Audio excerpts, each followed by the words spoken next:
पवित्र भूमि पर बिहार के विकास को नई गति देने का सौभाग्य मिला है। यहां करीब करीब 50,000 करोड़ रुपए से ज्यादा की परियोजनाओं का लोकार्पण और शिलान्यास हुआ है। आप सब बड़ी संख्या में हमें आशीर्वाद देने आए हैं। आपका ये स्नेह, बिहार का ये प्यार, मैं इसे हमेशा सर आंखों पर रखता हूं। और आज बिहार में इतनी बड़ी तादाद में माताओं बहनों का आना, ये अपने आप में बिहार के मेरे इतने कार्यक्रमों की ये सबसे बड़ी शानदार घटना है। मैं माताओं बहनों को विशेष प्रणाम करता हूं।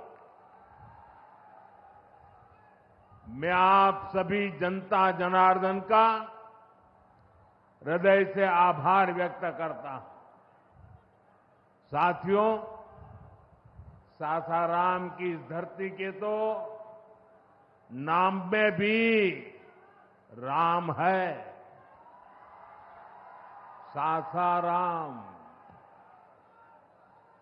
सासाराम के लोग जानते हैं भगवान राम और उनके कुल की रीति क्या थी। प्राण जाए पर वचन न जाई, यानी जो वचन एक बार दे दिया वो पूरा होकर के ही रहता है। प्रभु श्री राम की ये रीति अब नए भारत की नीति बन गई है। अभी पहलगाम में जम्मू कश्मीर में आतंकी हमला हुआ था। हमारे कितने निर्दोष नागरिक मारे गए। इस जघन्य आतंकी हमले के बाद, एक दिन के बाद मैं बिहार आया था और मैंने बिहार की धरती से देश को वादा किया था, वचन दिया था, बिहार की धरती पर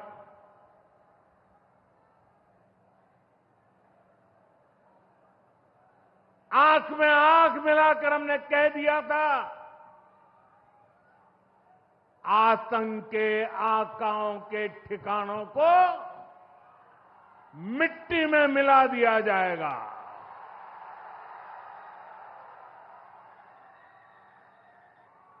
बिहार की धरती पर मैंने कहा था, उन्हें कल्पना से भी बड़ी सजा होगी। आज जब मैं बिहार आया हूं तो अपने वचन पूरा करने के बाद आया हूं। जिन लोगों ने पाकिस्तान में बैठकर हमारी बहनों का सिंदूर उजाड़ा था, हमारी सेना ने उनके ठिकानों को खंडहर में बदल दिया है। भारत की बेटियों के सिंदूर की शक्ति क्या होती है, ये पाकिस्तान ने भी देखा और दुनिया ने भी देखा। जिस पाकिस्तानी सेना की छत्रछाया में आतंकी खुद को सुरक्षित मानते थे, हमारी सेनाओं ने एक ही झटके में उनको भी घुटनों पर ला दिया। पाकिस्तान के एयरबेस, उनके सैन्य ठिकाने हमने कुछ ही मिनट में तबाह कर दिए। ये नया भारत है। ये नए भारत की ताकत है। बिहार के मेरे प्यारे भाइयों बहनों, ये हमारा बिहार वीर कंवर सिंह जी की धरती है।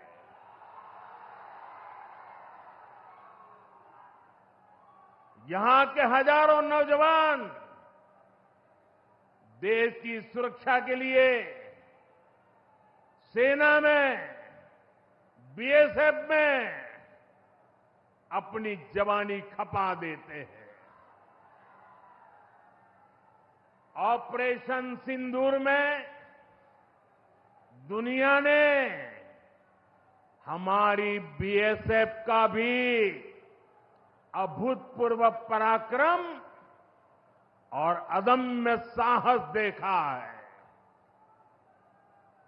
हमारी सीमाओं पर तैनात बीएसएफ के जाबाज सुरक्षा की अभेद चट्टान है। मां भारती की रक्षा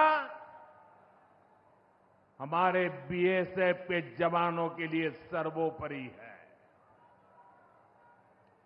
और यही मातृभूमि के सेवा का पवित्र कर्तव्य निभाते हुए 10 मई को सीमा पर बीएसएफ सब इंस्पेक्टर इम्तियाज शहीद हो गए थे। मैं बिहार के इस वीर बेटे को आदरपूर्वक श्रद्धांजलि देता हूं। और मैं आज बिहार की धरती से फिर दोहराना चाहता हूं, ऑपरेशन सिंदूर में भारत की जो ताकत दुश्मन ने देखी है, लेकिन दुश्मन समझ लें ये तो हमारे तर्कस का केवल एक ही तीर है। आतंकवाद के खिलाफ भारत की लड़ाई न रुकी है न थमी है। आतंक का फन अगर फिर उठेगा तो भारत उसे बिल से खींचकर कुचलने का काम करेगा।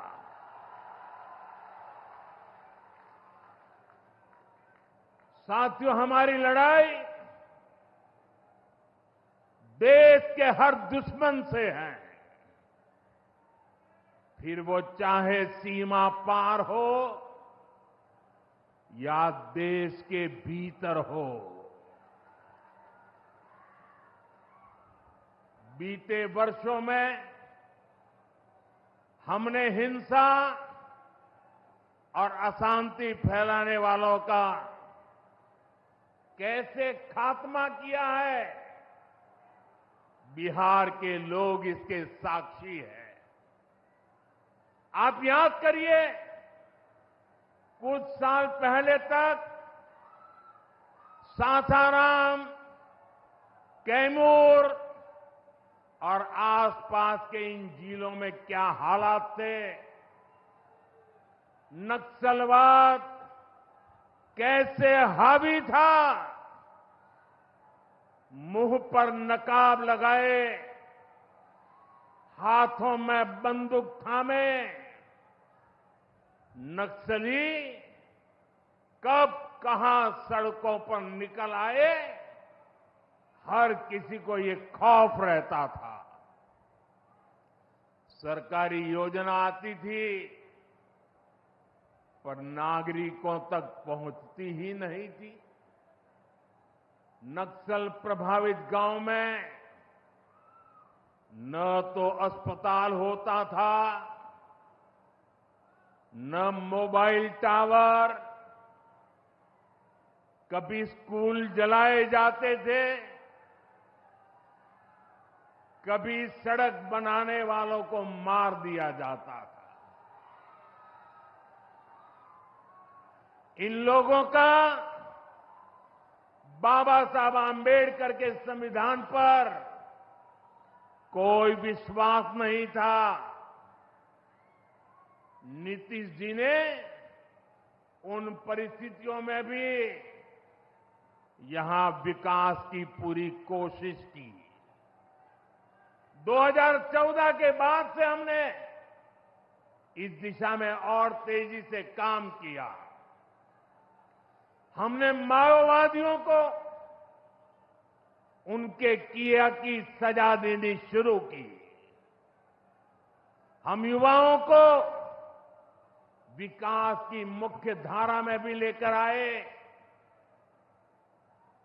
11 सालों की दृढ़ प्रतिज्ञा का फल आज देश को मिलना शुरू हुआ है। 2014 से पहले देश में 125 से ज्यादा जिले नक्सल प्रभावित थे। अब सिर्फ 125 से ज्यादा, अब सिर्फ 18 जिले नक्सल प्रभावित बचे हैं। अब सरकार सड़क भी दे रही है, रोजगार भी दे रही है। वो दिन दूर नहीं जब माओवादी हिंसा का पूरी तरह से खात्मा हो जाएगा। शांति, सुरक्षा, शिक्षा और विकास गांव-गांव तक बिना रुकावट के पहुंचेंगे। साथियों, जब सुरक्षा और शांति आती है तभी विकास के नए रास्ते खुलते हैं। यहां नीतीश जी के नेतृत्व में जब जंगल राज वाली सरकार की विदाई हुई तो बिहार भी प्रगति के मार्ग पर आगे बढ़ने लगा। टूटे हाईवे, खराब रेलवे, गिनी चुनी फ्लाइट कनेक्टिविटी, वो दौर अब इतिहास बन चुका है, पीछे छूट रहा है। साथियों, कभी बिहार में एक ही एयरपोर्ट था, पटना। आज दरभंगा एयरपोर्ट भी शुरू हो गया है। अब यहां से दिल्ली, मुंबई, बेंगलुरु जैसे शहरों की फ्लाइट मिलती है। बिहार के लोगों की लंबे समय से मांग थी कि पटना एयरपोर्ट के टर्मिनल को आधुनिक बनाया जाए। अब ये मांग भी पूरी हो गई है। कल शाम मुझे पटना एयरपोर्ट की नई टर्मिनल बिल्डिंग का लोकार्पण करने का सौभाग्य मिला है। ये नया टर्मिनल अब 1 करोड़ यात्रियों को संभाल सकता है। बिहटा एयरपोर्ट पर भी 1400 करोड़ रुपए का निवेश हो रहा है। साथियों, बिहार में आज हर तरफ 4 लेन और 6 लेन सड़कों का जाल बिछ रहा है।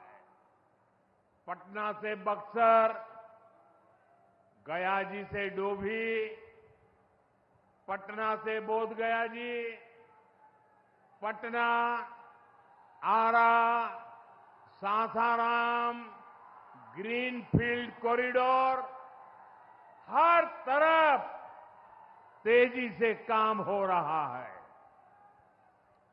गंगा, सोन, गंडक, कोसी समेत सभी प्रमुख नदियों पर नए पुल बनाए जा रहे हैं। हजारों करोड़ की ऐसी परियोजनाएं बिहार में नए अवसरों और संभावनाओं का निर्माण कर रही है। इन प्रोजेक्ट से हजारों युवाओं को रोजगार मिलेगा। यहां टूरिज्म और व्यापार दोनों को फायदा होगा। साथियों, बिहार में रेलवे की हालत भी अब तेजी से बदल रही है। आज बिहार में वर्ल्ड क्लास वंदे भारत ट्रेनें चल रही हैं। रेलवे लाइनों को डबल और ट्रिपल किया जा रहा है। छपरा, मुजफ्फरपुर, कटिहार जैसे इलाकों में काम तेजी से चल रहा है। सोननगर और अंडाल के बीच मल्टी ट्रैकिंग का काम चल रहा है, जिससे ट्रेनों का आना जाना तेज होगा। सासाराम में भी अब 100 से ज्यादा ट्रेनें रुकती है। यानी हम पुरानी समस्याओं को भी दूर कर रहे हैं और रेलवे का आधुनिकीकरण भी कर रहे हैं। भाइयों बहनों, ये काम पहले भी हो सकते थे, लेकिन जिनके ऊपर बिहार को आधुनिक ट्रेनें देने की जिम्मेदारी थी, उन्होंने रेलवे में भर्ती के नाम पर आपकी जमीन लूटने का काम किया। गरीबों की जमीन लिखवा ली। सामाजिक न्याय की उनकी यही तरीके थे। गरीब को लूटना, उनके अधिकारों को लूटना, उनकी मजबूरी का फायदा उठाना और खुद राजाशाही की मौज करना। बिहार के आप लोगों को जंगल राज वालों के झूठ और धोखे, उससे आगे भी सावधान रहना बहुत जरूरी है। साथियों, बिजली के बिना विकास अधूरा है। जब बिजली होती है तो औद्योगिक विकास होता है। जब बिजली होती है तो जीवन आसान होता है। और 21वीं सदी तो टेक्नोलॉजी से दौड़ने वाली सदी है। इसलिए डगर डगर पर बिजली की जरूरत रहने वाली है। बीते वर्षों में बिहार में बिजली उत्पादन पर बहुत जोर दिया गया है। आज बिहार में बिजली की खपत 10 साल पहले से 4 गुना हो गई है। नबीनगर में एनटीपीसी का बड़ा पावर प्रोजेक्ट बन रहा है। इस पर 30,000 करोड़ रुपया खर्च किए जाएंगे। इससे बिहार को 1500 मेगावाट बिजली मिलेगी। बक्सर और पीर पैंती में भी नए थर्मल पावर प्लांट शुरू हो जाएंगे। भाइयों बहनों, अब हमारा ध्यान भविष्य की ओर है। हमें बिहार को ग्रीन एनर्जी की ओर लेकर जाना है और इसलिए कजरा में सोलर पार्क का निर्माण भी हो रहा है। पीएम कुसुम योजना के तहत सौर ऊर्जा से किसानों को कमाई के विकल्प दिए जा रहे हैं। रिन्यूएबल एग्रीकल्चर फीडर से खेतों को बिजली मिल रही है। हमारे इन प्रयासों का असर है कि यहां के लोगों का जीवन बेहतर हुआ है। महिलाएं खुद को सुरक्षित महसूस कर रही है। साथियों, जब राज्य में आधुनिक इंफ्रास्ट्रक्चर आता है तो सबसे ज्यादा लाभ गांव, गरीब किसान और छोटे उद्योगों को होता है, क्योंकि वो देश विदेश के बड़े बाजारों से जुड़ पाते हैं। प्रदेश में नया निवेश आता है तो नए अवसर बनते हैं। आप देखिए, पिछले साल हुई बिहार बिजनेस समिट में बड़ी संख्या में कंपनियां यहां निवेश के लिए आगे आई। जब राज्य में उद्योग आता है तो लोगों को मजदूरी के लिए पलायन नहीं करना पड़ता, किसानों को भी नए विकल्प मिलते हैं। यातायात की सुविधाएं सुधरने से उनकी उपज भी दूर दूर तक जा पाती है। भाइयों बहनों, हमारी सरकार बिहार के किसानों की आय बढ़ाने के लिए लगातार काम कर रही है।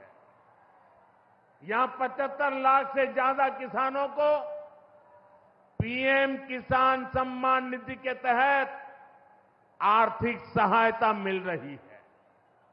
हमारी सरकार ने मखाना बोर्ड की घोषणा की है।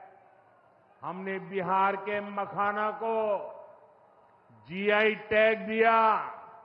इससे मखाना किसानों को बहुत लाभ हुआ है। इस साल के बजट में हमने बिहार में फूड प्रोसेसिंग के लिए नेशनल इंस्टीट्यूट का भी ऐलान किया है। अभी 2-3 महीने पहले ही कैबिनेट ने 2-3 दिन पहले ही कैबिनेट ने खरीफ के मौसम के उसके लिए धान समेत 14 फसलों की एमएसपी को बढ़ाने को मंजूरी दी है।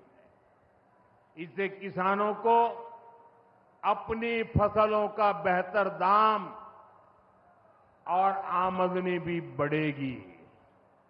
साथियों, जिन लोगों ने बिहार को सबसे ज्यादा ठगा, जिनके दौर में बिहार के गरीब और वंचित तबके को बिहार छोड़कर जाना पड़ा, आज वही लोग सत्ता पाने के लिए सामाजिक न्याय का झूठ बोल रहे हैं। दशकों तक बिहार के दलित, पिछड़ों और आदिवासियों के पास शौचालय तक नहीं था। दशकों तक हमारे इन भाई बहनों के पास बैंक में खाता नहीं था। उन्होंने बैंकों में उनके लिए तो एंट्री बंद थी, दरवाजे तक भी घुसने नहीं दिया जाता था। दलित और पिछड़ा वर्ग के ही सबसे ज्यादा लोग झुग्गी झोपड़ी में जीवन गुजारा करते थे। उनके पास पक्का घर तक नहीं था, वे बेघर थे। करोड़ों लोगों के सर पर छत तक नहीं थी। मैं आपसे पूछता हूं, बिहार के लोगों की ये दुर्दशा, ये पीड़ा, ये तकलीफ, क्या ये कांग्रेस और आरजेडी का, क्या यही सामाजिक न्याय था? गरीबों को इस प्रकार से मजबूरी में जीने के लिए सारी नीतियां बनाने के आदी लोग। साथियों, इससे ज्यादा अन्याय कोई नहीं हो सकता है। कांग्रेस और आरजेडी वालों, इन्होंने कभी दलित, पिछड़ा की इतनी तकलीफों की चिंता तक नहीं की। ये लोग विदेशियों को बिहार की गरीबी दिखाने के लिए घुमाने लाते हैं। अब जब दलित, वंचित और पिछड़ा समाज ने कांग्रेस को उसके पापों की वजह से छोड़ दिया है, तो इन्हें अपना अस्तित्व बचाने के लिए सामाजिक न्याय की बातें याद आ रही है। भाइयों बहनों, बिहार में और देश में सामाजिक न्याय का नया सवेरा एनडीए के दौर में दिखा है। हमने गरीब तक जीवन से जुड़ी मूलभूत सुविधाएं पहुंचाई है। हम इन सुविधाओं को 100% लाभार्थी तक पहुंचाने के लिए काम कर रहे हैं। 4 करोड़ नए मकान, 3 करोड़ बहनों को लखपति दीदी बनाने का मिशन, 12 करोड़ से ज्यादा घरों में नल का कनेक्शन, 70 साल से अधिक उम्र के हर बुजुर्ग को 5 लाख रुपए तक का मुफ्त इलाज, हर महीने मुफ्त राशन की सुविधा। हमारी सरकार हर गरीब और जरूरतमंद के साथ खड़ी है। साथियों, हम चाहते हैं कि कोई भी गांव छूटे नहीं, कोई भी हकदार परिवार सरकार की योजनाओं से वंचित न रह जाए। मुझे खुशी है, इसी सोच के साथ बिहार सरकार ने डॉक्टर भीमराव अंबेडकर समग्र सेवा अभियान शुरू किया है। इस अभियान में 22 जरूरी योजनाएं एक साथ लेकर सरकार गांव-गांव, टोला-टोला पहुंच रही है। हमारा लक्ष्य है हर दलित, महादलित, पिछड़े, अति पिछड़े, गरीब के घर तक सीधे पहुंचना। मुझे बताया गया है कि अब तक 30,000 से ज्यादा कैंप लग चुके हैं। लाखों लोग इस अभियान से जुड़ चुके हैं। जब सरकार खुद लाभार्थियों तक पहुंचती है, तो ना कोई भेदभाव होता है और ना ही कोई भ्रष्टाचार होता है। और तभी सच्चा सामाजिक न्याय होता है। साथियों, हमें हमारे बिहार को बाबा साहब आंबेडकर, कर्पूरी ठाकुर, बाबू जगजीवन राम और जेपी के सपनों का बिहार बनाना है। हमारा लक्ष्य है विकसित बिहार, विकसित भारत। क्योंकि जब जब बिहार ने प्रगति की है, भारत दुनिया में शिखर पर पहुंचा है। मुझे विश्वास है, हम सब मिलकर विकास की रफ्तार को और आगे बढ़ाएंगे। मैं एक बार फिर आप सबको इन विकास कार्यों के लिए बहुत बहुत बधाई देता हूं। मेरे साथ दोनों हाथ ऊपर करके मुट्ठी बंद करके बोलिए, भारत माता की। आवाज दूर दूर तक पहुंचनी चाहिए। सीमा पर खड़े हमारे जवान का सीना चौड़ा हो जाना चाहिए।